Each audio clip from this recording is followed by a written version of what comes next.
I live in McKinleyville. I am married with children. I am currently, I started the master's program here on Monday, so I'm a little bit overworked with schoolwork and household responsibilities, but I am happy to be here. I've been a part of the commission since November of last year, so fairly new. What is your course of study? Public administration. Okay. Very good. Nice to have you there.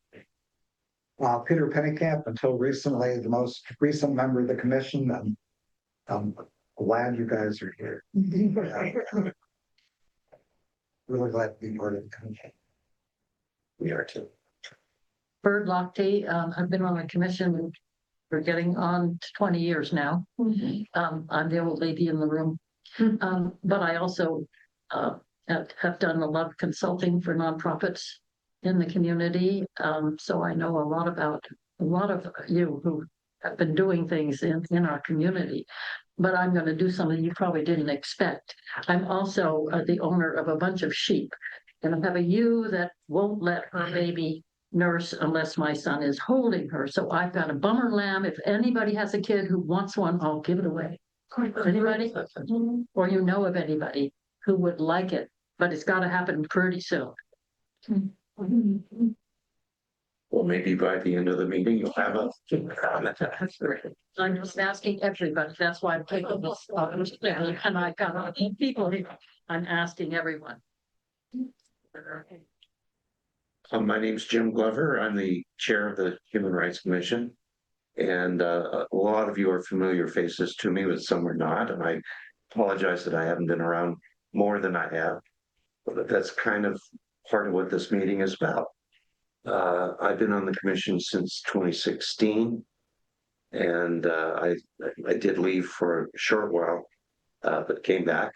And this year, I want the Human Rights Commission to be even more effective and well-known for what they do, not just what they say, in the year 2026. I'm really happy to have you all here. I'm Ellen Murphy. I've been on the commission for a couple of years, lived in Humboldt for about 5, and I work for Department of Rehabilitation, trying to figure out how to help this community. And secretary. I'm Barbara Nelson. This is my 3rd meeting. I'm very excited to be here. I live in McKinleyville with my wife and son, and I work at American Hydroponics, which is a local company that does hydroponic systems for growing. And it feels really nice to be a part of that and other things working towards sustainability for my community. And that's kind of what I'm after to develop is the food systems and sustainability. My name is Berta Pitts. I am born and raised in Blue Lake, a Creek tribal member. In 2021, I started getting into Blue Lake politics, and I found that I really loved it and kind of loved going to meetings and just learning about the way things go and seeing where decisions can be made and where to be effective. And since then, I've just been more interested in learning those roles and responsibilities and opportunities, and this seemed like a really good way to be a part of the community, to learn a lot and do good work. I'm blushing. I'm Rick Fonsler. I've been on the commission actually in 2 stints for about a total of maybe 12, 13 or so years. I really enjoyed the work with the commission.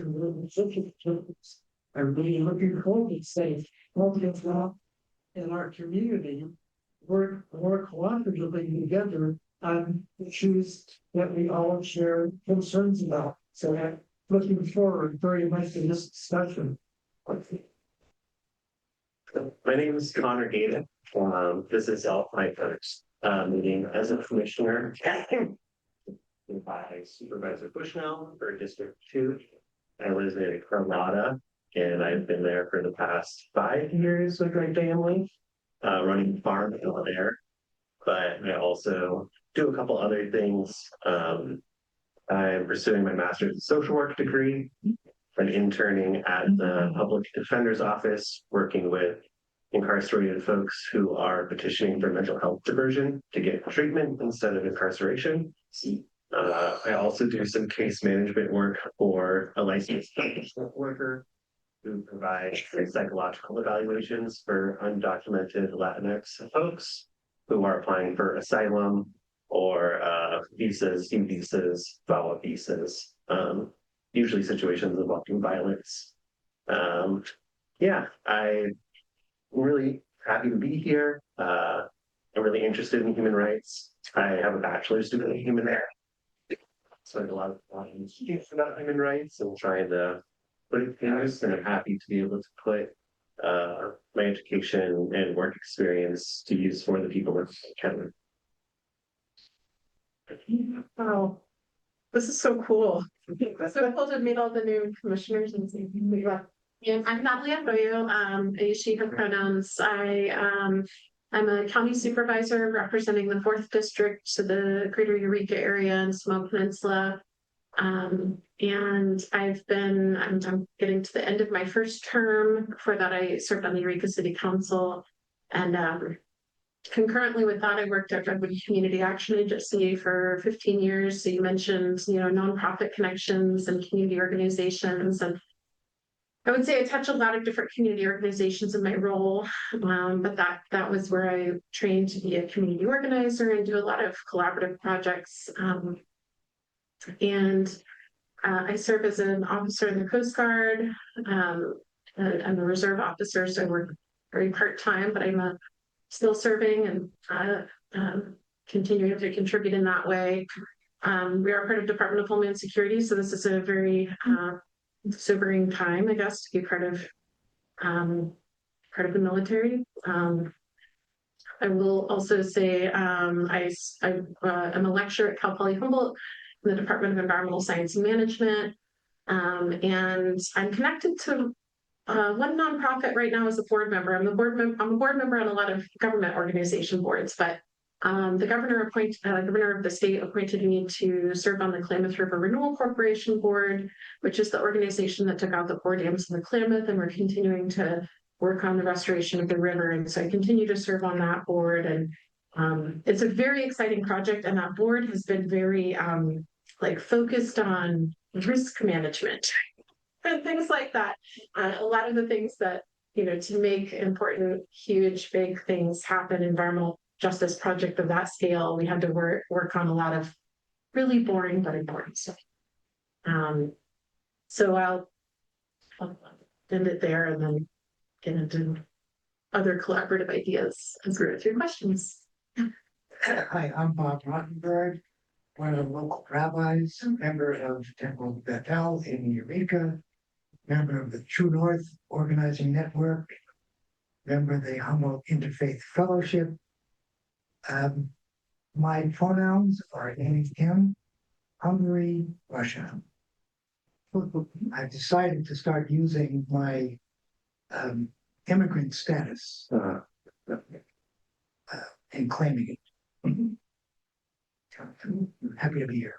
Thank you. Thanks for the reminder. Thank you. I am Suzanne Kimmel. I'm an interfaith chaplain. I am volunteering with Hospice of Humboldt as a grief support facilitator. And I'm active at my synagogue at Temple Bethel at the ethics committee, and that is why I've started talking involved with different activities and events that have happened with this organization, and also a member of True North, also a member of the Humboldt Interfaith Fellowship. Thank you. Ben Robertson.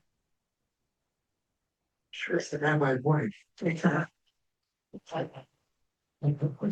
My name is Sharon Blaine. I've been in Humboldt for 10 years, and my day job is with the Humboldt County Office of Education. I'm the lead for equity and inclusion. my background as an educator is in early intervention, so 0 to 3 are my people.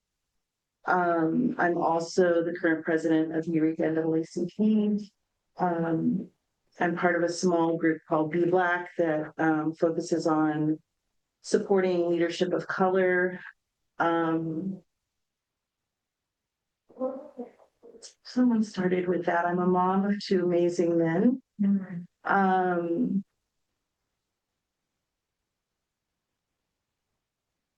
I'm Jewish. I'm a member of the temple as well. I think those are all the things. Hi everyone, my name is Julie Tyler. I use they, them, and she, her pronouns. I am representing Queer Humboldt. I've been with Queer Humboldt for about 1.5 years. I'm the youth mentor and policy specialist, so I help uplift queer youth voices as well as participate in local and statewide advocacy efforts here in Humboldt and also in Sacramento. I'm a former teacher. I taught 4 years at Arcata School District from kindergarten all the way through 8th grade. It's a lot. And I've been in Humboldt since 2013, and I live in Arcata. My name is Jackie Daniel. I'm the Executive Artistic Director of Playhouse Arts, which is the local arts agency for the city of Arcata. I'm also representing NORCAN, the Northern California Association of Nonprofits. The work that we do, we believe that arts are essential to a healthy community. We work with the houseless, we work with seniors, we work in schools, we work with the Yurok tribe. We have an awesome women's festival coming up. And yeah, I'm happy to be here. Bird said come, and when Bird says come, I come too. So I'm here, Bird. Thank you. You're welcome. I'm a mother of 2, and I live in Blue Lake, and they live far away from me. I feel your pain. I'm Brenda Starr. Used to be the general manager of Cayman Redwood Community Radio, and currently I'm a volunteer and I have a couple of programs. Jim invited me to this because he was on the show a couple of weeks ago when I had a conglomeration of the general manager of one of the nonprofit radio stations from Minneapolis and peace activists, and then we had a conversation in regards to some of this stuff. So he invited me, and Bird, it's nice to see you. She once did a lot of consulting with KMUD. And also I am a mother of, I've been living here since 2007, and I'm a mother of a mensch of a man. My name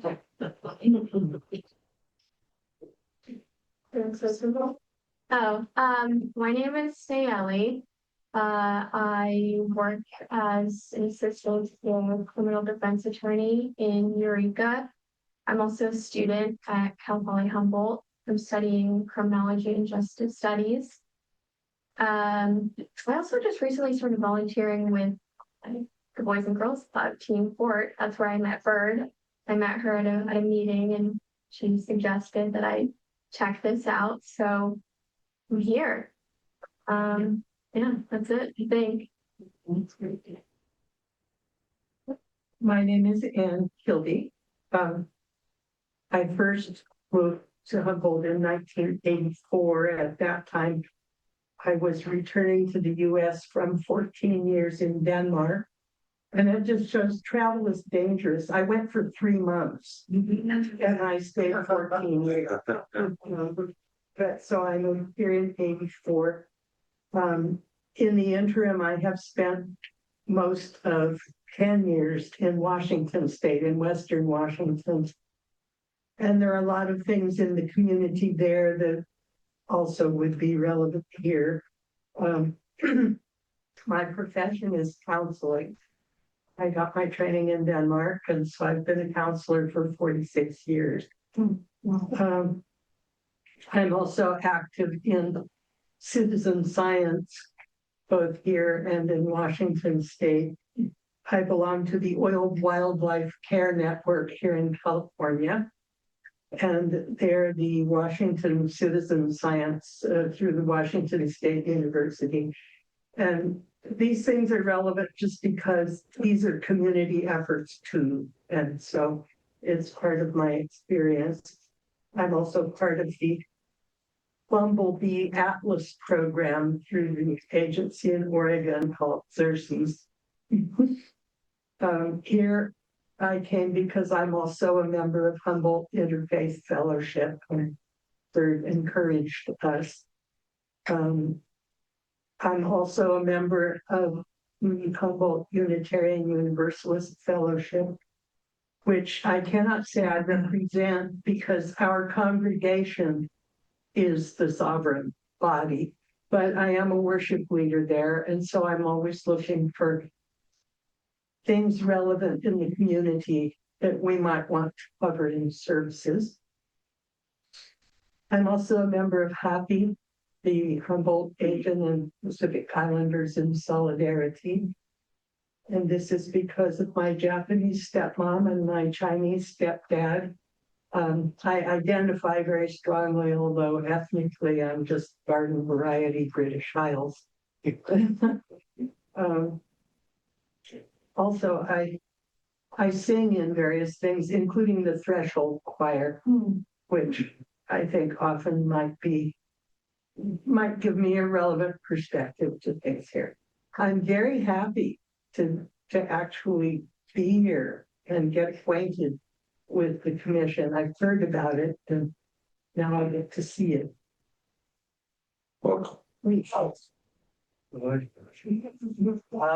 name is Cameron Petrie. I'm a nurse at St. Joseph's. I'm just here as a member of the community. And I've been, me and my wife and Christine, we've been involved in some activism around issues regarding immigration and the migrant community here.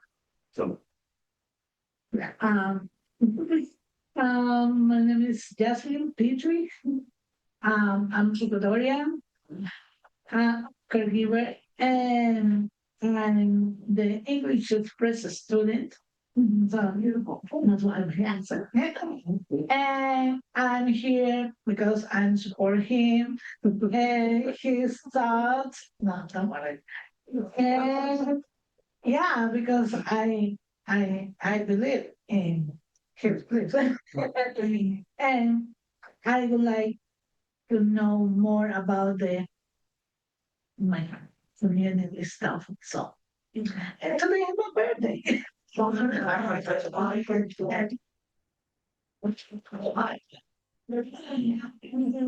I'm Christine Will and I live out in Higgsville.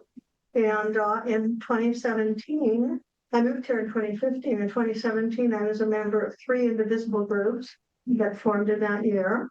And then I joined Humboldt County Democratic Central Committee, and I'm a voting member from District Number 2 out there. I've been pretty politically active. Last year, I think I went to every protest, and this year there's just so many, I haven't quite made them all. But we attended a COPP meeting, that's Community Oversight on Police Practices last week. I think it was last week. A group of about 30 or 40 of us. And of course, our question was, what role does the Eureka Police Department have if ICE breaks the law in our community? So we're still getting answers and we're still asking kind of those kinds of questions. And it's all very frightening. And all of us, I think, expressed at that meeting. And I am also here because I was curious about what you do. And one of my dear, dear friends, Richard Lehman, who was also a member of Humboldt County Democratic Central Committee, we were very close friends. He passed away a few years ago at 82, but he was very proud of his work on this committee. And I was just enjoyed by knowing him. Thank you. Yeah, oh, my turn. Keith Flamer, and I serve as the president CR. And I guess I could say that I represent CR because the college's interests align with mine, social interests, which makes my job wonderful. And Guy, I would like to invite you back to the classroom. It's been a while. And Bird, thank you for inviting me here. And my granddaughter wants me to get a sheep. I said no for 2 years. Oh, but I'll talk to you about after this one. Very happy once they know. Anyway, thank you for inviting me here and we look forward to talking. And with that, we conclude the introductions. Welcome to all of you. This is a very loosely structured meeting tonight. We don't have our usual agenda. So if you wanted to see what we normally do, this may not be the best time, but you're welcome to come back on another occasion. What we thought we would do is discuss our role, the commission's role, and its effectiveness in the community. In doing so, the commission began to realize just how many organizations exist locally, oftentimes addressing duplicative issues. We realize that many groups do not fully understand the work being done by others. We were and are concerned that communications could be improved at various levels, resulting in better outcomes for the people affected by our individual efforts. We hope a serious and ambitious conversation will result from those in attendance. We also hope that this is just the beginning of such conversations in the community. Thus, tonight, gathering some of our segments of the community is a simple first step to consider what is working and what is not working, and what might we be able to do in the future. To that end, we welcome you as well as our guest speaker, Dr. Flamer from College of the Redwoods, to discuss what better collaboration could mean to all of us. We welcome suggestions from participants on how we on the commission might better do this. We also encourage each participant to limit their comments to 3 minutes. If we go on to a different subject, you'll have another 3 minutes, but we want everybody to have an opportunity to speak if they have something to say. And I apologize, this is the best free space the county will give us, so it's tight quarters. But Dr. Flamer, if you wanted to make a presentation at this point and start the conversation, we would love that. Certainly. First, actually, Jim, I thought you were going to start with other things. So,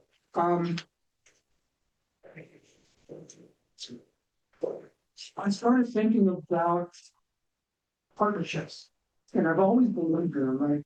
Years ago, I read a quote from Helen Keller. We have to paraphrase, so it's been changing.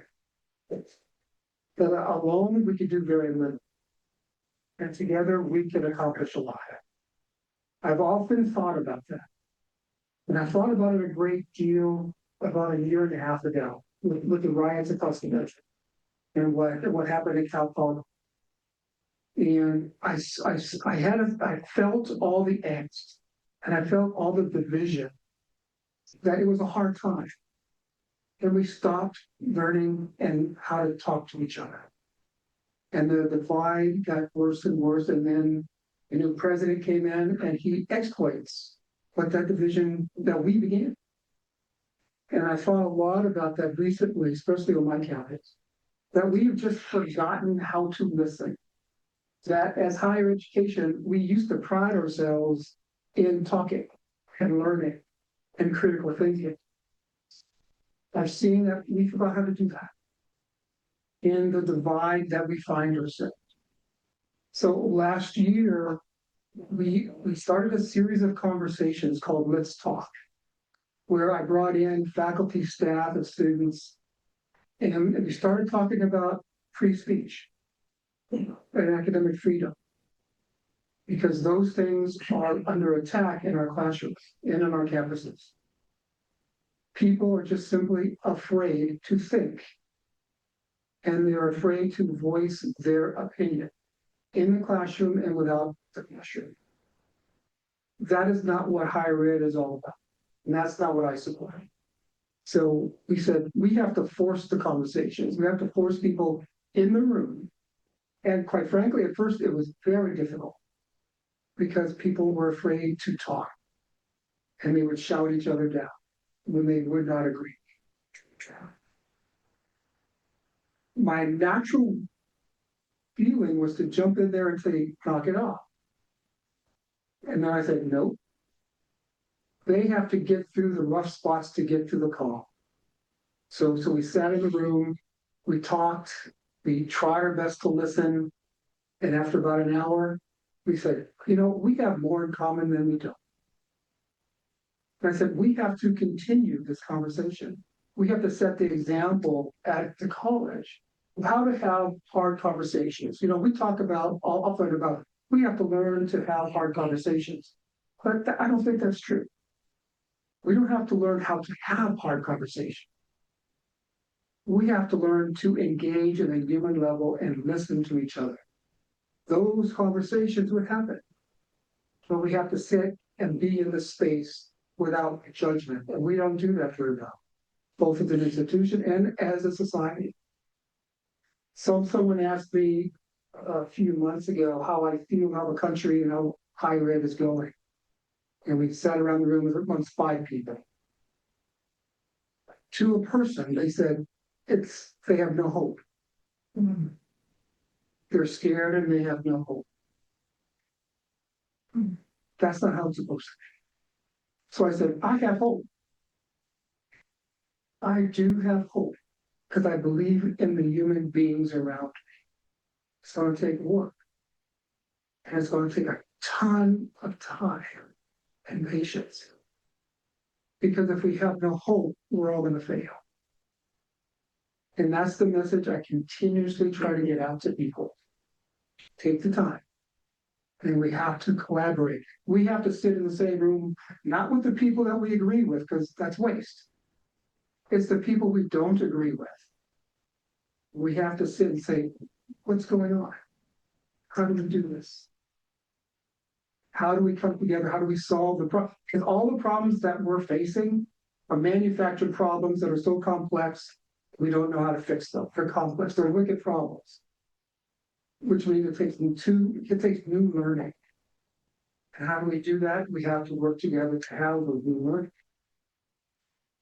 And so that's what CR is endeavoring to do. We're about to implement a series of conversations to get people on the road to collaboration, to get people in the road to understanding and caring about each other again.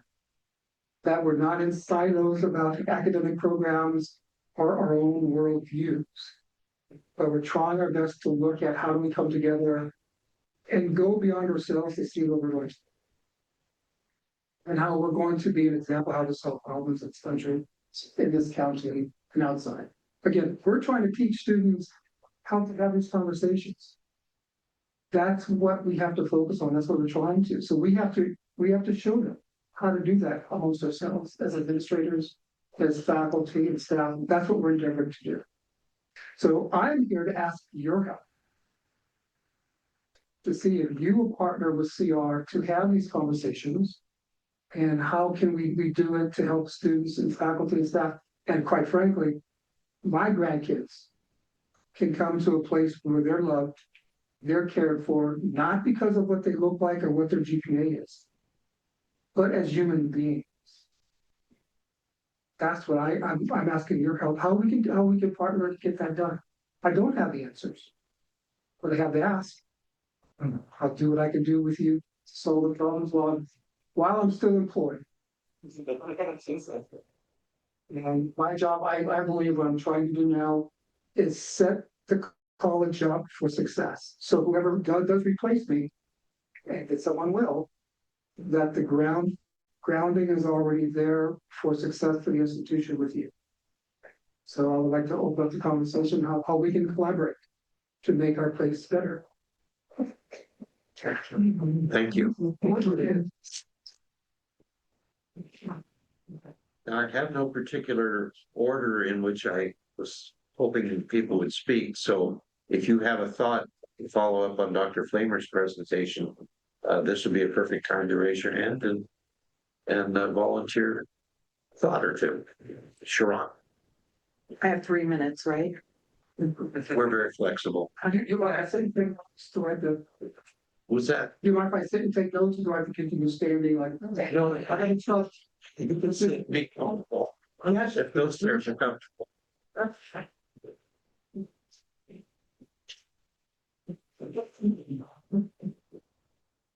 Um, I think I had a few thoughts, listening to Dr. Flamer, and I think, partnerships are very important. I wonder about, as part of your role on this commission, if each of you is intentionally in different groups outside of this group. One of the things I found to be very helpful is to have, and especially at the NAACP, is to have different parts of the community regularly be in this space. Going to the people that you would like to bring into the space has been very effective, as opposed to asking them to come to you.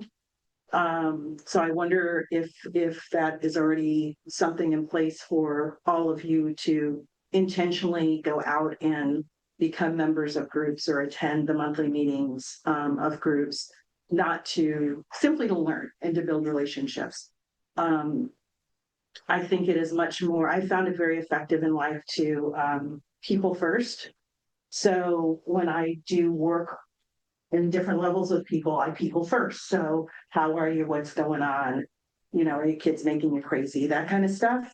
And then we do the work because we're people that do work. So I'm real intentional about that order. And I think being a good partner, because I think there's, and Julie and I, our organization's partner, and I think being a good partner is being humble and making room for the groups you work with to step forward, so that I and my organization is not taking up all the space, but we're actually providing support and giving space to and access to. I think, you know, I also wonder with this group, as part of your structure, if you have reflective practices that you do to help grow those pieces of yourself.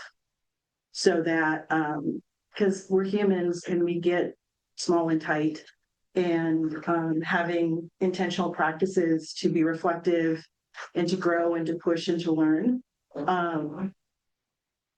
helps create more opportunities for connection. That's all I want to say. 2 minutes and 43 seconds.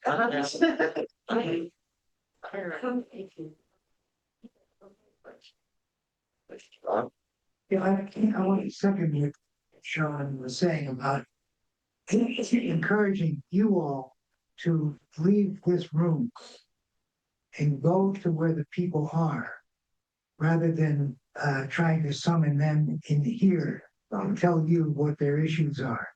I imagine that virtually any church or synagogue would be happy to have people come and listen, right? Say, we're coming here, we want to know what your issues are, rather than summoning, right? One of the True North, what do you call that? Tenants. Tenants is no permanent allies, no permanent enemies. Think about that for a minute, right? That the issue that we're working on is the issue that we're working on, and if Group A seems to be lined up against that issue, if we'll talk to them, how can we listen to you guys and make it work?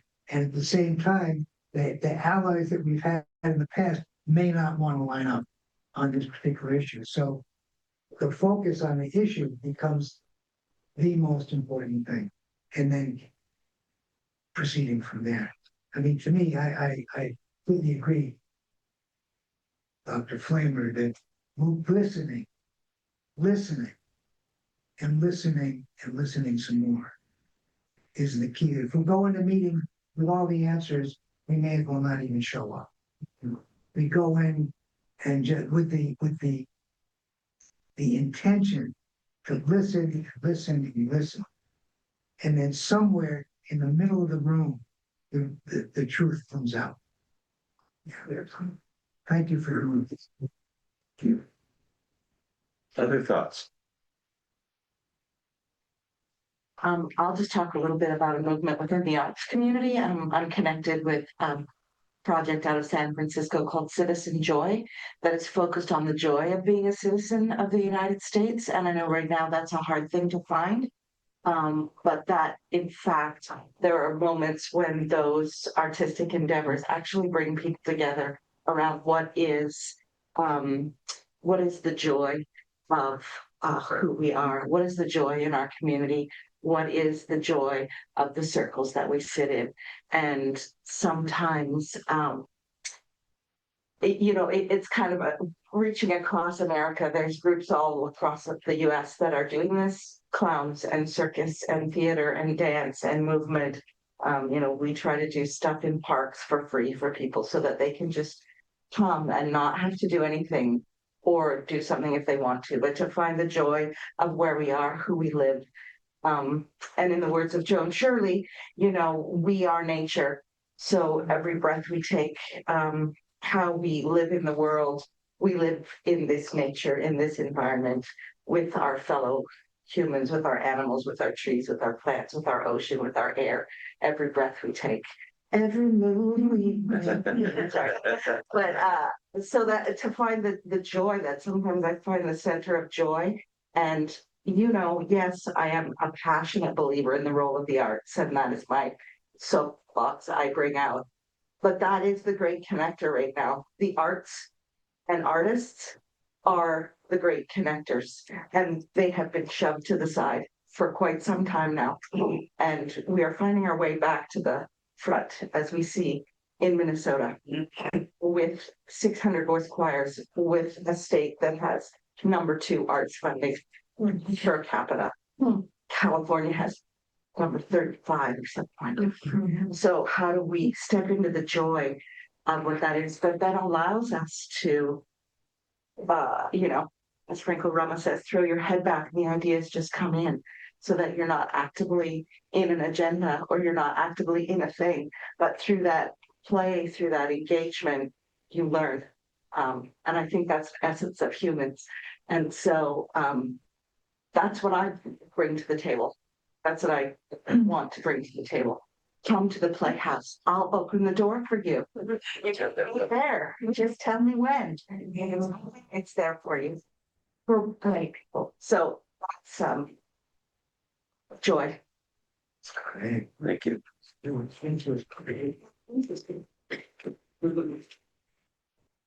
Emily, please. Natalie. Oh wait, did you say Emily? I said Natalie. Oh, I'm sorry. I do have the right person though. I'm having a bad night. Emily didn't get called that a lot. I was surprised. Wrote down a few disparate comments to make, and so maybe we circle back to some of these if they're of interest. I wrote down that when it comes to collaboration, local government really does, I'll admit it, we need help working on inequities. And I was thinking like the kind of historic underfunding of the public defender's office, our underfunding of parks and trails and multimodal transportation, issues between jurisdictions where some things like the responsibility of one agency, but everyone says it's not me, and it's kind of hard to figure out whose job it is. There's a lot of that. And it's very easy to say, like, just take accountability and fund stuff, but it's just not always that easy. So creative problem solving is needed amongst people that really mean to help uncover solutions and aren't as attached to the outcomes. Like personally, if they're not directly funded by it, it would be helpful for open-minded thinking. Nonprofits in our community are sort of feeling death by 1,000 cuts right now. I'm very worried about the architecture of nonprofits that support some of the things in our community, and interweaving organizations that haven't historically worked together very much seems necessary. There are very few organizations left that do like broad things for community project development. And I used to take such joy in doing this at Redwood Community Action Agency in the nonprofit world when people would come with an idea and they needed help with the pre-project research, planning, development, and then seeking funding and finding partners, like the work of connecting people with opportunities. Like somebody has to either really love to volunteer to do it or get paid to do it, and ideally a little bit of both. Or you won't have projects get off the ground, because I'm already seeing gaps where they used to be filled by people I know, helping to get things from the very initial stages to that fundable place. So that's a very niche thing, but also very broad. And then lastly, I've decided to spend my limited free time mentoring people to run for office. And there used to be organizations that did more of that. And there's still some of you are in this room, but really getting people like getting that first seed planted, and it not being specific to a political party, but it being specific to a set of motivations, I would say, being open-minded and kind-hearted and willing to listen and willing to collaborate. I'm reaching out to try to bring those people into my fold as someone with a lot of that experience, to kind of bring them under my wing and see how I can mentor people and see how people can map out what offices are available locally and what they will run for, and make a plan for, 1, 2, 4 years out. And that architecture also used to exist and has become more limited. So those are the things where I see collaboration with the Human Rights Commission and people who care about human rights in our community being really just ripe opportunities. Victor. Well, I wanted to piggyback off of what Natalie was saying, because where I grew up, it was very natural for like the school board, the community college, and like the city to share responsibilities and facilities and like programming. That for me, that was like, like my school all had like a park attached to them, and it'd be closed off during the day while I was in school, and we'd have a great giant playground, and then after school they'd close a gate, and then it'd be a park, right? And the city would share the responsibility of maintaining it, and they did a lot with the resources that they had. And for me, I was like, oh great, this is how things should work. So it was really interesting moving up here, and also as staff, I see this from a different perspective as well. For how small of a pool of resources we have up here, how divided we are about those resources. It's really interesting, because we don't have the luxury of, a tax base that can support the needs up here, frankly. So I'd love to see, on the government side specifically, like that like level of collaboration and resource pooling, because we just need it, especially now that it became so clear that we can't, not even just the federal government, how easily that money could evaporate, but even the state, that money's evaporated too, and it's scary. And in terms of like the nonprofit world, it's fascinating to see how much of a support Think People is to so many little organizations out there, who probably just wouldn't be able to hack it if they had to do this on their own. They wouldn't have insurance. They wouldn't have an email. They wouldn't be able to process payments. It's, having done some of the organizing that I've done, you come across like just a group that's like, it's that infrastructure that they're able to leverage as a large organization wasn't there. These smaller interest groups can push. And I think we need to see more of that. And it's great to see in the art area. But as Natalie was saying, like I think desperately needed in other, you know, in the environmental sphere and just in other organizing. Because it feels like, especially now, everyone's like starting from zero. There's generational change happening too, I feel like, and a lot of knowledge is being lost and not transferred. And I think it's a very important time for us to consider, like, how do we do the most that we can with the resources that we have, because we're alone up here. You know, we have each other, and that's good, but we need to, you know, if we don't recognize that before it's too late, it's tough. Sure. I'd like to pick up on something you said, because I know English Express was mentioned earlier, some was using it, and that is one of the things in the Ink People. They are really a group that has collaborated with so many other groups, and maybe we need to talk with them about what we need to do it in other areas. I'm not sure, but it seems that they're the one group that I know of in the community that truly is partnering and collaborating with all kinds of other nonprofits. Does anybody have any ideas about that? What was the name of that group? I couldn't quite hear you. English Express. Oh, No, English Express. Oh, well. Teaching English Is one of under Program. and they're under the Ink People. Well, I just was part of a group that went from the umbrella of a different nonprofit to the umbrella of Ink People. And they have a very specific model for that, to be an umbrella organization for lots of different projects. And I think they see art and culture very broadly.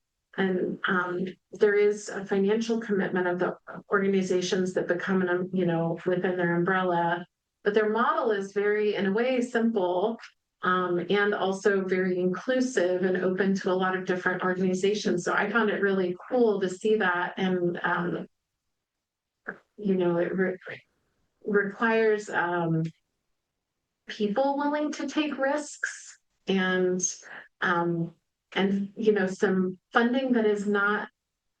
Of course, each little organization contributes to, I think it's like 10 to 15% of their funding that goes to the tree, to water the tree.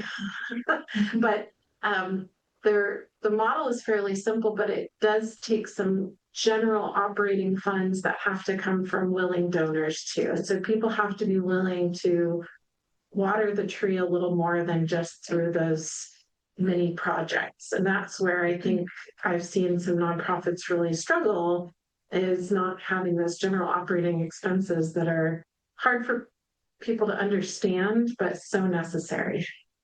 I don't know, Jackie might have thoughts. I might have thoughts. I think one of the things about English Express too is it has a very specific mission. And so I guess my question for the Human Rights Commission, because I actually did work with you guys a while ago when Erin Rowe was on the Human Rights Commission. I came and talked to you, and you gave us funding for something, and I can't remember what it was. It was something in the Women's Festival, I think, when they were doing movies, when her and Andy Sagic were doing their movie series. So I guess one of the big things is what is the very specific mission of the Human Rights Commission, and what are the goals that the Human Rights Commission wants to achieve. I think that's from because I went through English Express to become a US citizen. So very specific goals in that organization of what they're doing and why they partner with people. And so it feels like I don't quite 100% understand what the really specific goals are or how I can fit within those goals. And that might be a way that this commission could be like, you know, we want to do this. And I could say, groovy, I have this and I can put that in there. Or, yeah, that's just off the top of my head. And that is one of the things with the umbrella of the Ink People is they don't take, I used to be the bookkeeper for the Ink People too for 10 years when Libby was here, but they don't take every organization as a dream maker project. And it's more than just a fiscal sponsorship. And they have a very specific mission about, you know, what the Ink People's mission is and who fits under that umbrella. is, you know, it is a broad swath, but it's also a very specific lane. And I think that's why those partnerships can slot in, is because you have the jigsaw puzzle and you know what it is, the picture you want, and who fits within those pieces. Just off the top of my head. If I can comment on a couple of your points. Yes. The Human Rights Commission is appointed by the Board of Supervisors of the county. We are an all-volunteer organization. Our primary, thank you for being here. Our primary function is to advise the Board of Supervisors on policy issues that we think benefit the community in general. For that reason, we helped initiate the sanctuary ordinance for the county, and we were charged with advising the county and its various departments on the issues that are related to that. To that end, Guy and I met with the sheriff recently to discuss some of the same issues that were brought up earlier. What if it happens here? Being an advisory commission has its drawbacks. We're nonpartisan, although we probably all more or less lean the same way. But we have to be officially nonpartisan. But it doesn't mean we don't have an opinion. It doesn't mean we can't cooperate with various groups. And I love the suggestion about us going to the various groups. I don't know how obvious that could be and not happen, but it hasn't always happened. And I think we can have that discussion. Maybe just remind them that we are charged with dealing with discrimination in a great many areas, housing and law enforcement, all of the race, religion, all of these things.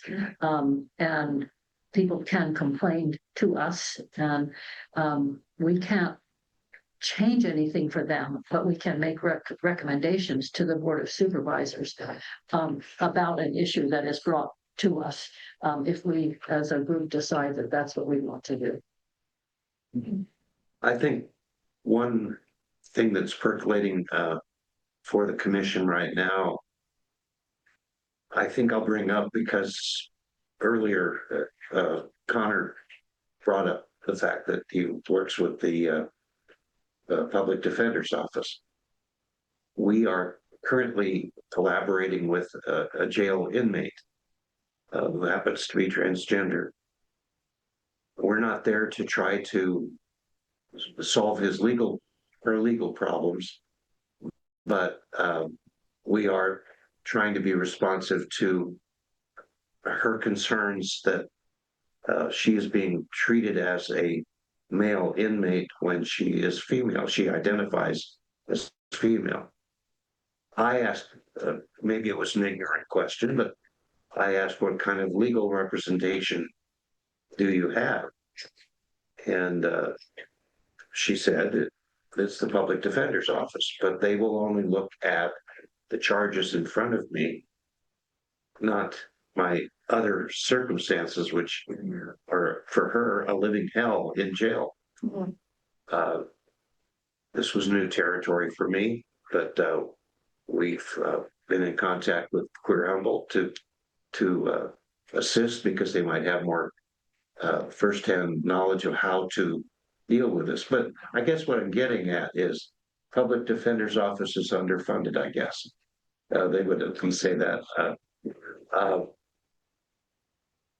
I want to make sure that people are getting the services that they need from their county, even if they don't fit perfectly within the box that the presentation comes in.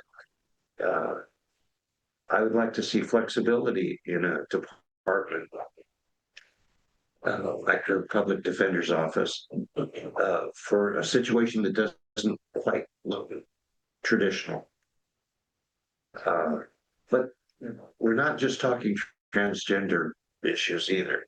We're talking about a wide variety of areas in which county government, without meaning to, can fail their own constituents.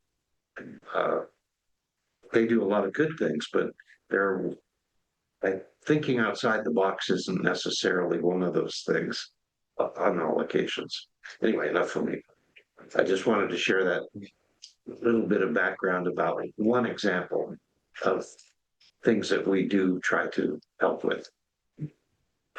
And when we started talking about getting everyone together, correct me if I'm wrong, we were talking about how to facilitate support for any given group or nonprofit that might be needing advocacy in the community at that time. And kind of being this is obviously our first discussion, but it was really about how do we just connect? I mean, starting on the most basic level, do we all have each other's phone numbers? Could we be a place where you can know that you can all connect with one another in your organizations should you need to? Not everyone's going to want to stay in solidarity with everyone, but sometimes you might really want to, and we want to make that easier to take place. And yeah, we're focused on, there's a lot of new people up here, so it's new. Like, I like your question, like that, to be involved. This is my third meeting. I really want to be more involved in the community. It's really new, so it's like, kind of like 1 foot, like my toe touching the water, and I want to get submerged, but I'm not there yet. And I think we all have our own passion projects and what really calls to our hearts, for mine's court reform, child welfare services, children, protecting children, all children, white, black, blue, green, I don't care, all the babies. As a Native American, I relate and can offer certain insight, and we all have our niche and the place where we can learn, do better, and step outside of our comfort, step outside of what we know, and then learn. But really, this is just to get, I think, logistically, I think if we leave here and we all have had the conversation of logistically how do we connect, I think that'd be a huge beginning point for us, just to start saying, how do we connect? And then take it deeper about how more do we connect, but just literally how do we find each other? We need each other. If there's an emergency, if ICE comes, that's what we were talking about, is what if ICE came? How do we all stand in solidarity?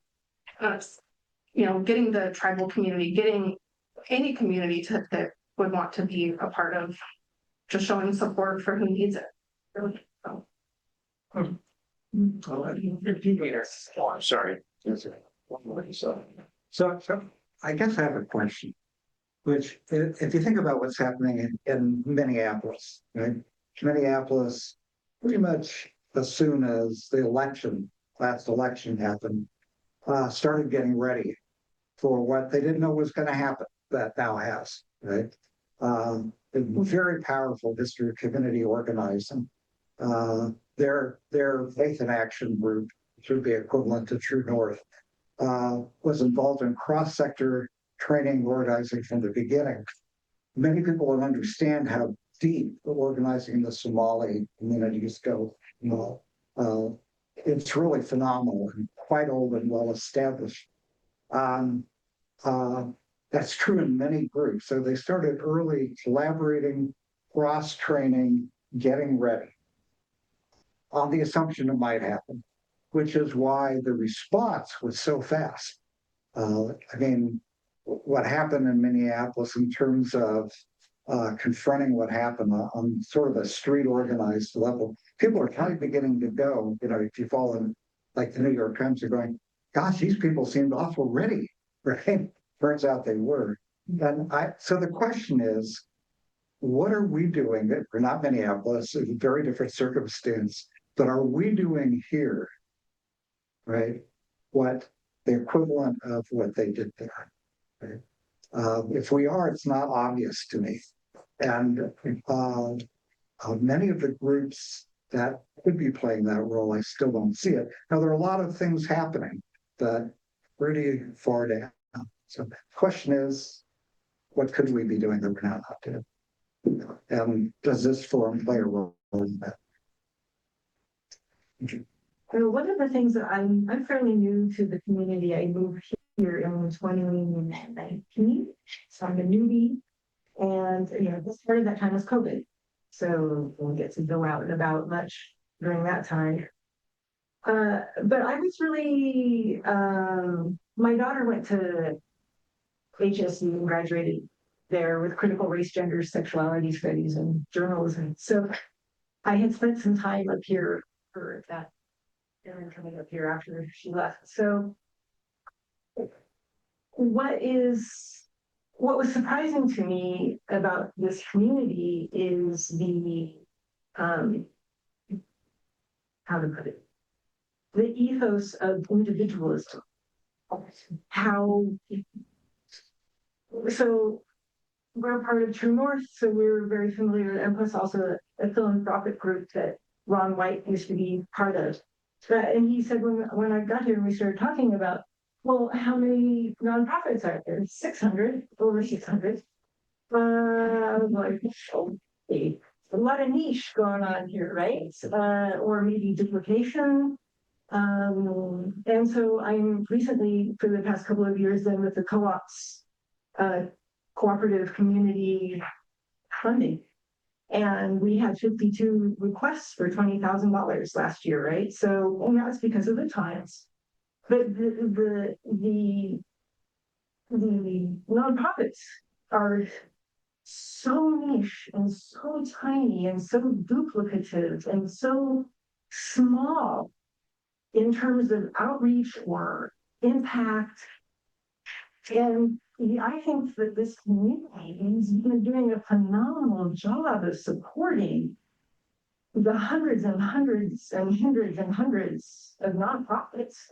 But to me, as somebody coming from a place that had a little bit more collaboration, I guess, is where how do we, it's an ethos. It's like, how do we learn from the ground up of how to be and relate that when we are anti-authoritarian, remember that we're throwing out the baby with the bathwater because we're throwing out ritual, we're throwing away professionalism, we're throwing away so much that is beneficial to the cohesiveness and growth and grounding of community. So I obviously don't have the answers, but from the little bits and pieces that I've been working in the community, to me, what I keep running up against is that ethos. And I was talking to a young gentleman who's young to me, 29, 30, who was like, oh no, we're very supportive of each other. And I said, yes. So the example is if so-and-so's barn burns down, everybody comes in and saves it, but then we're all apart. We come in for the crisis and then we're all doing our own thing, man, don't get in my way. So for me, the question is, how do we start forging a different ethos? How do we start forging something where we see each other as working together rather than in individual threads? And I don't know how that would work. Is it tapestry or bigger threads? I don't know if I have the answer, but I've been here for 10 years. And things that I've noticed is there's a lot of intelligent people here. And I'm not just saying that. They're not necessarily really very well off. They're artists, they're musicians, and we have one of the highest artistic people within our communities of anywhere in California or even in the nation. And because of the group I've been in, I know people in Blue Lake, McKinleyville, because I've kind of been everywhere. And that's kind of the way we're situated. We have different communities, and the communities kind of have some of them have a reputation. And I don't think those reputations sometimes are true. But I think that's kind of the links. But we've been linked. I'll tell you, the biggest problem is what happened to our communities during the pandemic. And you said you came during the pandemic just before. That shut down a lot. And I think it's been really hard for some of those small nonprofits to revitalize our lists of donors and just all of that, pull people together again. Even sometimes having meetings now is so much difficult because people are a little bit afraid to still come out into the community. So I think that's been a big damage. And I have questions about fundraising. I don't, it's hard around here. It really, really is. And I think back to my whole life in politics and other things I've done. And, you know, all of us, I think, are depending upon grassroots donations. And that's kind of a hard thing these days because of the damages to our economy in other ways. I think every day of Minnesota and then Minneapolis and the little bits of damage that what's happening there is doing to their community. It's just chipping away at so many things. I think our communities here have a good opportunity to build back, but it's just going to take all that fundraising and other things that nonprofits do, but it's not easy. And I'm looking at it trying to only make about $30,000 a year to try to pay our rent, pay our PO box, just the little things that keep groups together. Now, I don't know about this commission. Do you have any kind of a budget? I know you're all volunteering, but do you have any kind of a budget? I don't know. Question to ask. Sticky bunch of answer. Yeah. There are times, be fair, when the Board of Supervisors has chipped in some funds for a specific project, for instance, human trafficking. But those are rare circumstances, and the county is struggling to find their own way through the budget process. I'd like to know how the people, how they fundraise. Does anyone know how with difficulty? Maybe they have better doctors. I don't know. You know, it's the same. I mean, I think nonprofits work together more than we think they do. Coming from NORCAN, we have a lot of cross-sector communication with health, with mental health, with the arts, with, you know, just food for people and hospice of Humboldt, and we all meet at the table. And when all these things started coming down, there was a leadership committee where a lot of us met and said, how do we work together? How do we make this work? How do we work together? And it is a struggle for an arts organization. There's diversity in there in the people's budget. I mean, off my cuff, you know, they do a lot of things with the cultural district. So they get some funding from the California Arts Council. They have some other funding things going on, and then all of their dream makers. But I like to turn my lens away from fundraising and the money, and what is the core and the heart, and what does that mean in our community, away from thinking about only the funds of it. And I know that funds are important, but where am I going with this? How things can cross over to wellness and all the other things, and they can work together. The idea of partnership. Weird. The lemonade's just so good. Everybody's so good. Someone want to drink them? It's me, Cameron. This is my first time. We gotta go. So I just wanted to know what's the best way for the general public to get in contact with you guys on the Humboldt County government website. There's an email address. There's a phone number. What's the best way? If it's a lengthy message, probably by email to the email address that's on the county website. If it's a short message, you can call the 268-2548 number, and somebody will get back to you. It's not a live answered phone. It's a message line. But if there's a question or a concern, either way. So that email address that's on the hr@co.humboldt.ca.us. Is that correct? It took me a long time to remember. Nice meeting. Or come to a meeting, another one, yeah, and you're always welcome. Then, I'd just also add to what people saying about young people. My family is a direct beneficiary of what they do because my wife goes to English Express and it's been here. So, Very good. and then, what Natalie was saying about getting more people involved in activism, on a local level is that people will be surprised how much they can actually accomplish when it's kind of small and on a local level. And that's like the real first step to like smashing cynicism that's, so prevalent. So, yeah. Happy birthday. Happy birthday. Thank you for spending your birthday here. Just want to make one more comment. Last fall, we tried to have an event in Eureka, and we did succeed. We had a terrible time getting insurance.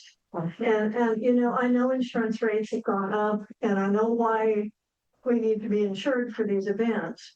But it was a challenge. It took me a month of work, and finally we got it together. But it was not easy. Get third. Insurance and protocols. Hand over. Brenda. I want to talk a little bit about communication, and I was been reminded by mom, just not only because of the color coordination, but she told me when I was very, very young to keep my foot in every door. And it was reminded when the rabbi was talking about have no permanent enemies, have no permanent, those kind of associations. And I think that's what got me involved in communications, which is really difficult. Very vulgar radio, and sometimes the communications is really pitiful. Or I remember working when I lived in Sonoma County with the social workers, and they took a test, and the one thing that they were really bad on was listening. So it's hard. One thing I want to say though, as far as radio goes, is that the room is big. You don't need a separate room. Everybody has their own, and they're listening. I want to talk about how nonprofits, particularly with the community radio station, not only do we have a line where for 2 minutes you can voice your opinion on anything, all sides, all sides now. There's a show from 7 to 8 p.m., a talk show every night. I have the Monday morning magazine show. There's a lot of ways where people can get on and express what is going on, what you need, in very little time. So it is like we're bringing the community to the airways, which goes out. So I do want to encourage people to think about. I know that I called because I saw you on TV and it was after things. So it's like, okay, ding, ding, ding. But sometimes, I'm not the best producer of my own shows. I mean, if it was up to me, I would just have people on, we'd be laughing all the time. We'd be talking about the arts and that's it. Because other people talk about fish in the water and, they have their specifics. But it is a value in this community. We have a very long, very, very far terrestrial area that we deal with. And then there's also people who listen from other countries. So it's an opportunity to get the word out, to get a topic told, to have many voices come together and to have that dialogue. So I just want to encourage people to think about our voice behind the redwood curtain, and to have that be something that you think about first. Yeah, you could have a show on KHHA, 94.7. There you go. You can have your own radio show. Is it possible to comment from Zoom? I had just wanted to follow up, if I could, Janet, first on Access Humboldt, which we were just talking about with all the channels. Access Humboldt has also just started its Bold Day of Giving that culminates in a lot of 501c3 nonprofits being able to raise a whole bunch of money by the end of May. So if we talked about people wanting help in fundraising, that might be a way. Contact Access Humboldt. You can still get involved in the Bold Day of Giving, and then online, the potential of raising potentially several thousands of dollars for your nonprofit organization would be a good thing to look at. Plus, of course, all the channels, as we were just hearing, that people can be on as well. Thanks. Right. Thank you very much. Bert. I just would like to pick up on something that you said about the insurance.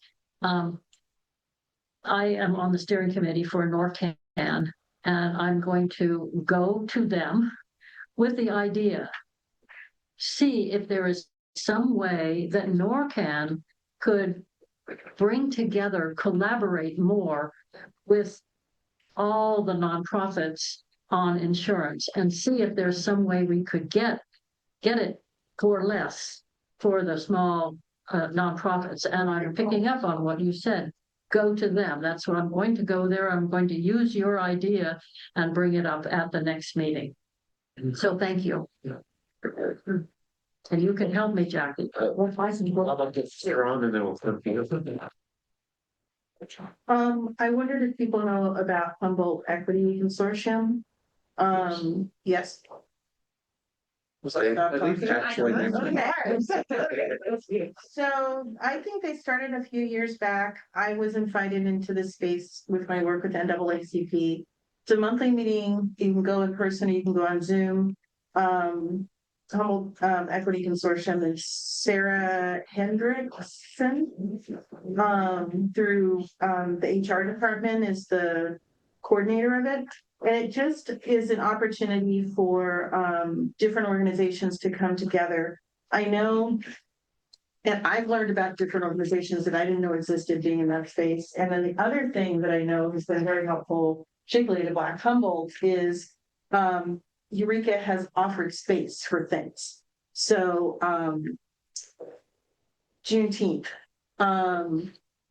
the city offers space for free for Juneteenth, which is huge. We still have to pay for insurance, or the group needs to pay for insurance, but there's places where they can step in and support.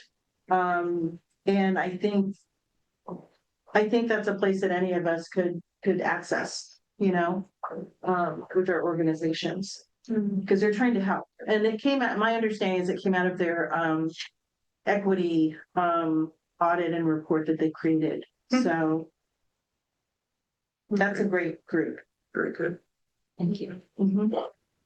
I'd like to pick up on something that Jackie said. One of the questions you wanted us to address was barriers, collaboration. Well, I mean, what I just wrote down, turf issues. There are 600, what is it, in your number? What are we talking about for a small pot money. But what you said, Jackie, about these half dozen or dozen, however many groups getting together and talking among each other, and perhaps maybe figuring out some way to better split up the small amounts of money that are available rather than fighting each other. That this is something, this is a model that I think you guys could look for other collaborative groups, other groups of similar nonprofits that meet together, right? And then you can encourage them to meet more together, right? And then those barriers to collaboration can start to fade away, because to see if they're able to see each other not as competitors, but as allies in raising the whole boat. Julie and then Natalie. I think one big way to overcome a barrier with working with nonprofits to show up. I feel like with Queer Humboldt, with my time being there, we really value intersectionality, the importance of cross-movement solidarity. And like Sharon was talking about, like relationships, like we really, as an organization, really value our relationships and tending to those relationships with other nonprofits such as Black Humboldt, such as Del Pueblo, Two Feathers, NAACP, and knowing that we have each other's backs and showing up to each other's events and uplifting each other's voices. I think is really important.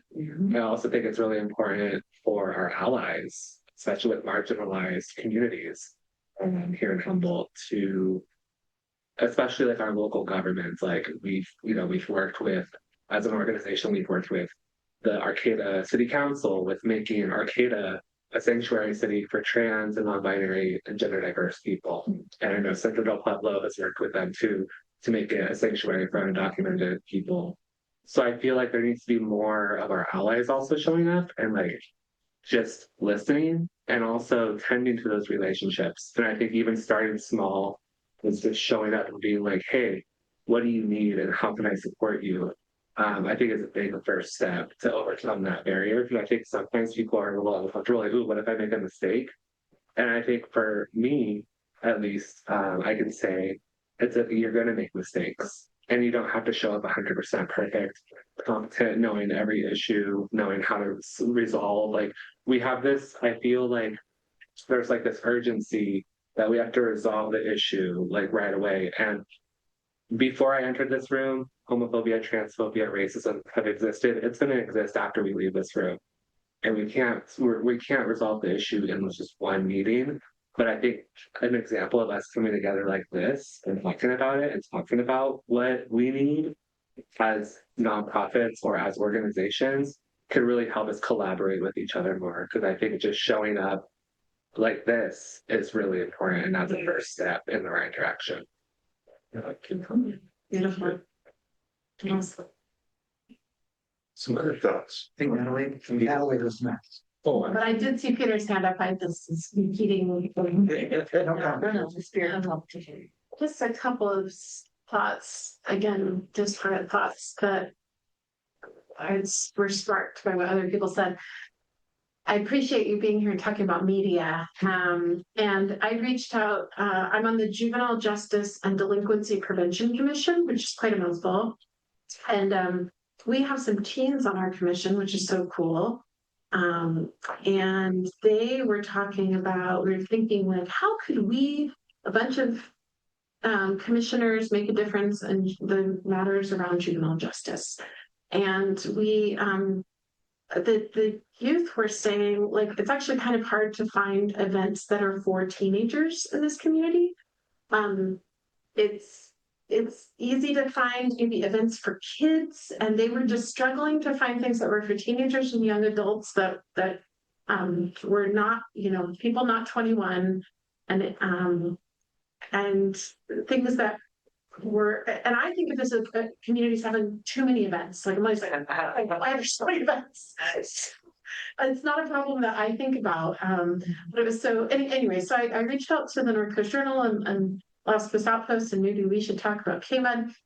And I said, would you be willing to like filter your community calendars so that so that there's a way to select for events, and people that are publishing their events can say this event is for teens or young adults, and really specify that group. And Hank was like, we met and had ice cream, and a lot of my colleagues on the board incidentally have a very like reactionary response to hearing about the Las Vegas Outpost. But anyway, I met Hank for ice cream. We walked around and talked about how to build this community calendar in a way that would be easy for teens to access, and he was willing to do it. So anyway, just having those relationships and knowledge with local media and being able to ask for that and make a case for why it's important, I was really feeling gratitude about that this week, and he's going to do it. He's going to do it like pretty soon. So that was exciting. Made me feel like, oh, that's a community connection and a piece of information that was lacking for young people that now hopefully will get them on the path to having a little bit more access to it.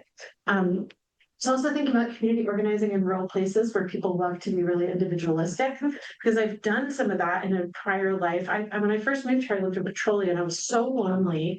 I discovered that Petrolia was a beautiful place, but not for me to live in long term.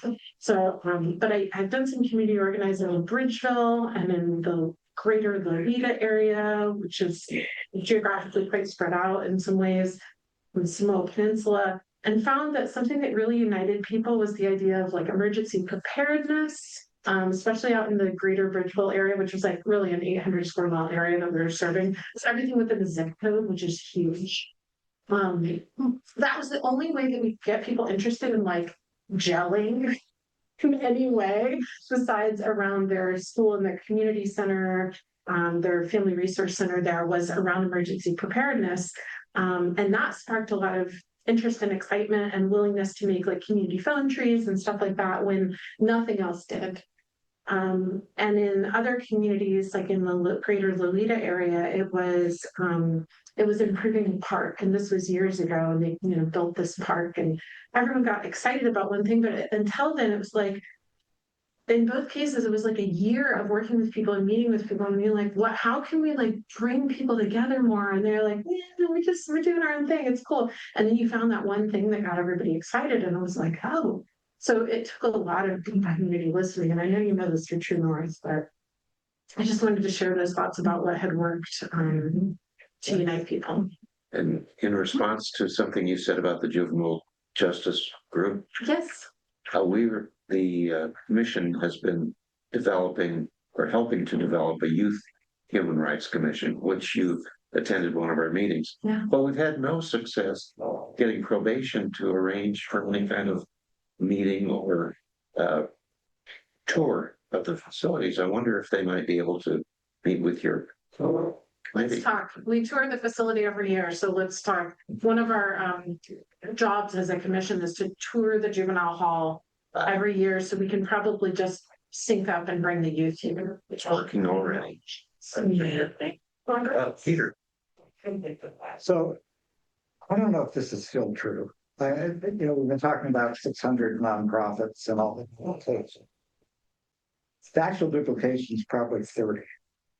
Right? So if you think about every watershed council has a nonprofit, often the tributaries have watershed councils. There's not necessarily any benefit from them unifying. Most of them are all volunteer. They're very deeply focused. Duplicating through merging creates overhead that they then have to pay for, right?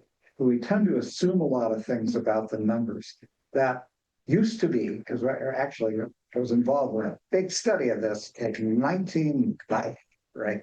And we had that same issue then.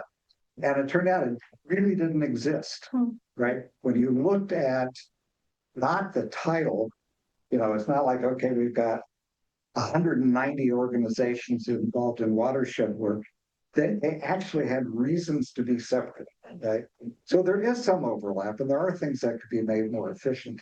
But jumping to, oh, gee, we could make this a whole lot better if we got everyone on the same page institutionally, that's really an individual organizational issue. And at least historically, it's not panned out that way.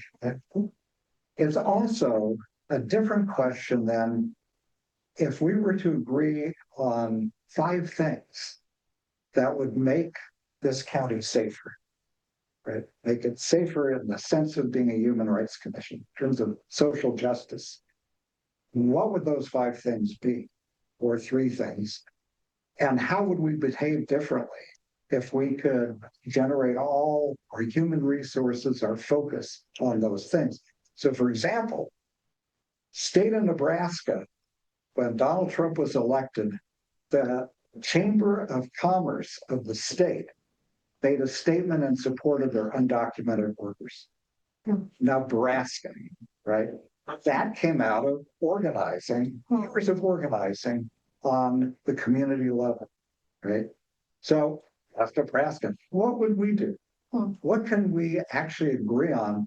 Not in terms of how do we coordinate so everyone has their fair share of whatever money there is, but what can we actually agree upon that we will act on together? Just a few things, and whoever it's, but more than 3 organizations at a time. What you guys are doing is, my dream of a meeting like this is how we get more people joining in and doing what you just asked for, right? How does the commission play a role in that? So I will say our community is way far behind other communities. Not in all the great work we do, because we do great things here. There's a reason we live here, a reason I live here. But what are the things we should be doing together if we're really concerned about social justice that takes us beyond what we're doing now? Right. That's a question I keep coming back to. And I actually think what you said was, the beginning of an answer to that. It, you know, to me, we're failing if you're hoping some allies will show up because you're through organizations that are made it on your own. If in this circumstance, we can't see how great the stakes are and step out of our 600 organizations to some degree, say, these are the issues that we need to address for the safety of the people who live here. And there are some things we're willing to do together beyond the very core groups that understand they have to be at the table. Then are we really a community? I mean, so I have some feelings about it, you know. What? Just wanted to pick up on something you said and something somebody else said, maybe it was Natalie, that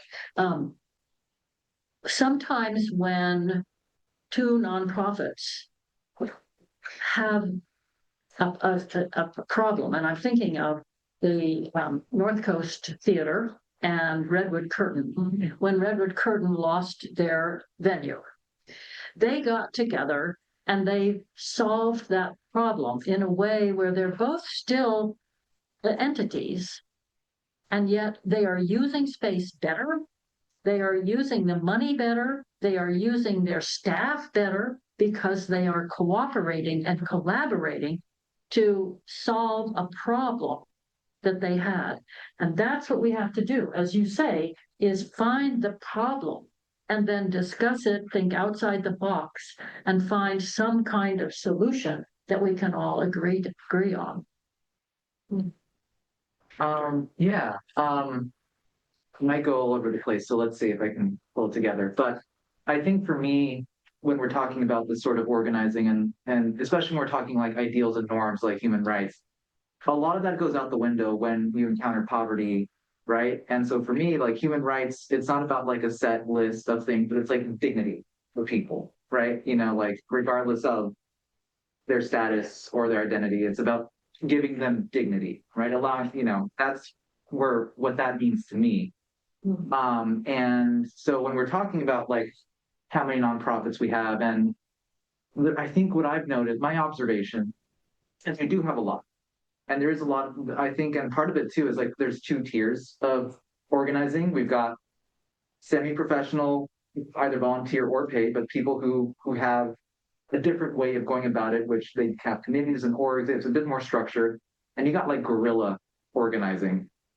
You know, I'm gonna at someone. Food not bombs. They're a little.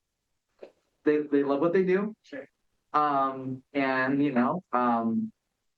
like they've struggled a little bit.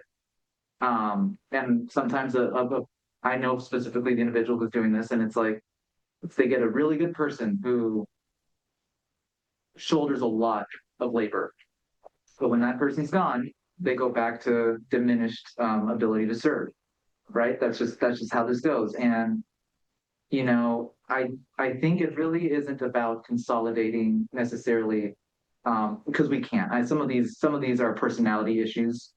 We're such a small community, and it goes both ways, right? We need each other, but also we know too much about one another. And sometimes you just don't like that person, right? We've seen it. We've seen personalities get in the way of really obvious answers, locally and nationally, right? And I think for me, like you're in a very unique time right now because of the pandemic and generational turnover, providing not exactly a clean slate, but I want to say like fluidity in some of these situations that were previously intractable, right? But we have to know each other a bit better. We have to build trust. I think it's like, the two theaters couldn't work together if they didn't trust each other, right? And to like what Berta was saying a long time ago, it's like, how do you like, do we have each other's phone numbers, right? I'm a big believer in like eating together, like breaking bread with one another is such a human, it's such a fundamental human like thing that we don't really practice as much anymore. And I love like, there is such a thing as community potlucks, but I love a good like community gathering where people eat food and talk to one another and just get to like build that familiarity and trust, because I'm not a person who thinks like necessarily like you need to decide what the issues are. You like on some level, we all kind of, we feel the anxieties, we know what the issues are, and where the energy naturally occurs is where we should then, I think, direct resources. There's one good example that I have right now, which is there's a lot of food insecurity happening right now. And there's this woman out in Willits, East County, which almost no one talks about. She started a Facebook group called Humboldt Neighborhood Harvest. You know, and I've been thinking about gleaning, like collecting food and sharing food. There's a lot of fruit trees in Eureka that go underutilized in my neighborhood. And this woman just started a Facebook group and it's blown up. You know, and they're doing a lot of food reclamation out there. And it's really impressive. And it's like, there's no organization, they could benefit from support, sure. But I think we have to see where the energy is. I think, you know, the listening, right? And like what Natalie was saying, for some places it'll be emergency preparedness. For some places, apparently, you know, I think we can see where the anxieties are, and we need to address them. And we can't forget like the structural needs in order to use the resources that we have. I think that I go back to, we have limited resources, and we do have to be efficient. I was on a scholarship board and in another organization. We didn't have a lot of money. The scholarship board, I think we gave out $20,000 a year.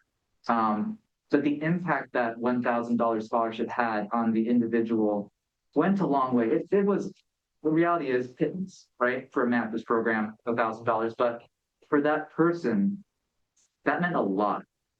That really encouraged them on their journey to know that they were validated. You know, with this other group that we had $250,000. But like people came in for $300 or $500. And I think sometimes we forget the power of small amounts of money. You know, we think about it in large operating budgets in terms, but sometimes I think we have to get creative, because there's a lot of energy, and people can do a lot, and you can't force some things to happen as much as we'd like to, as much as, you know, we'd like to think that's the right way to approach something and you want to make something happen. Sometimes you have to let the people meet the people where they're at.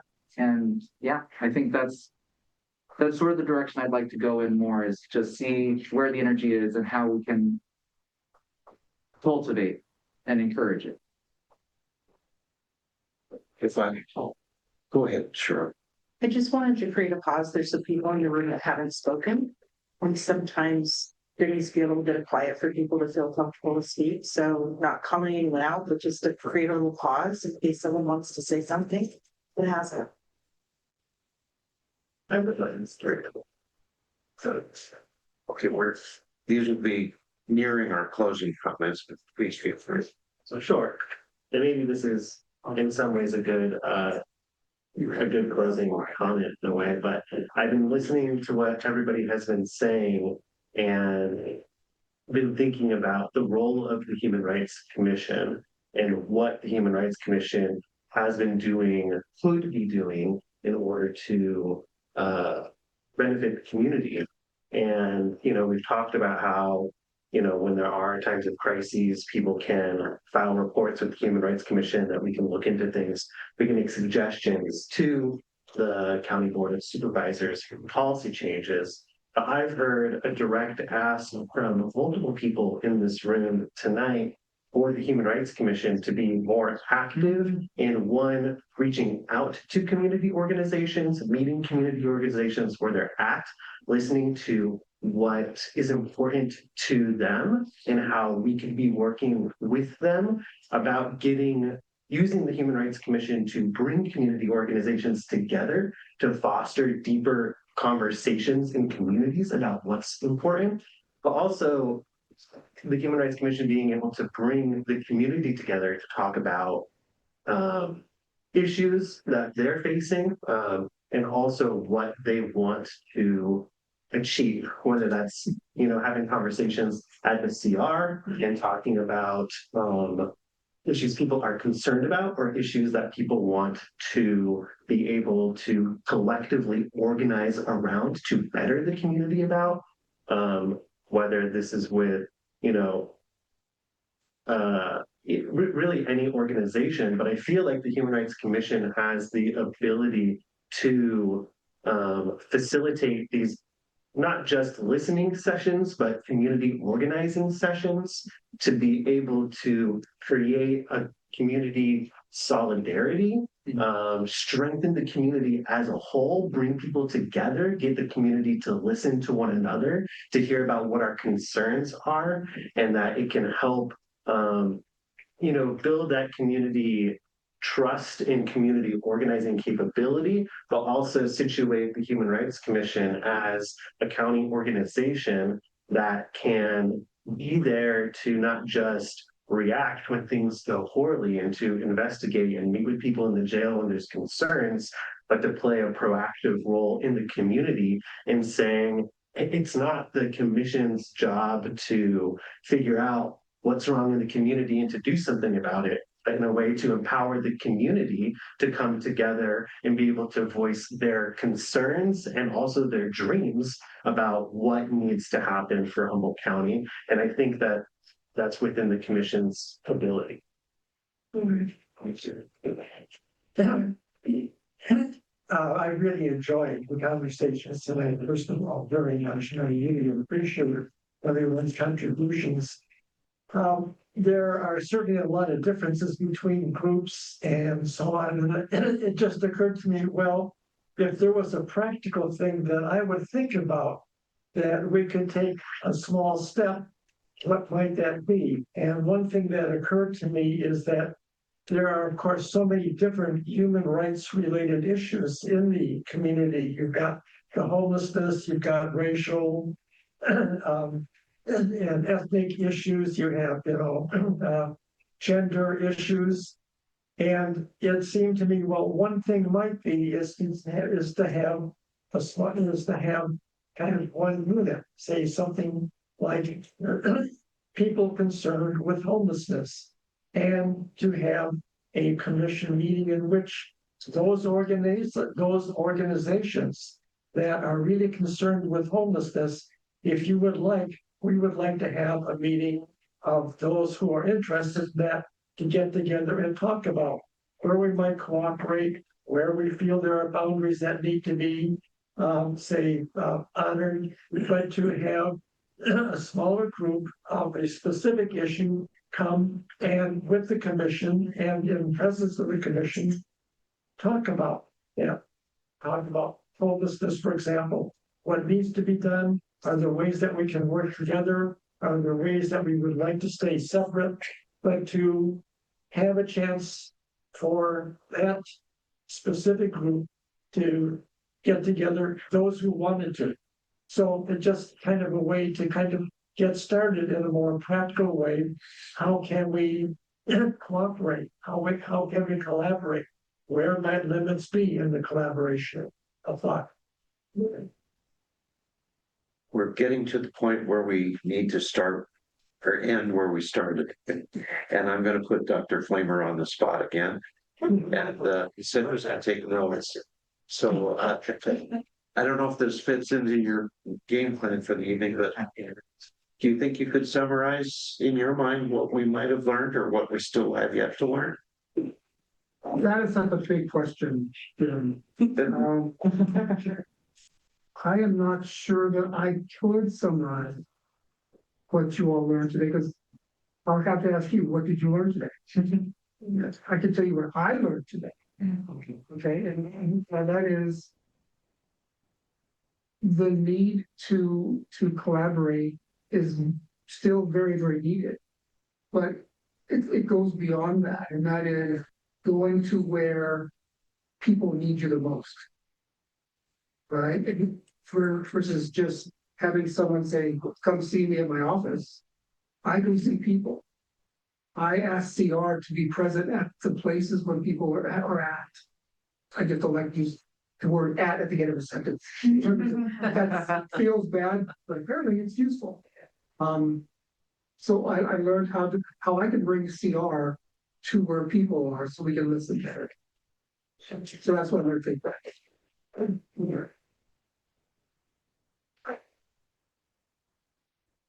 Okay.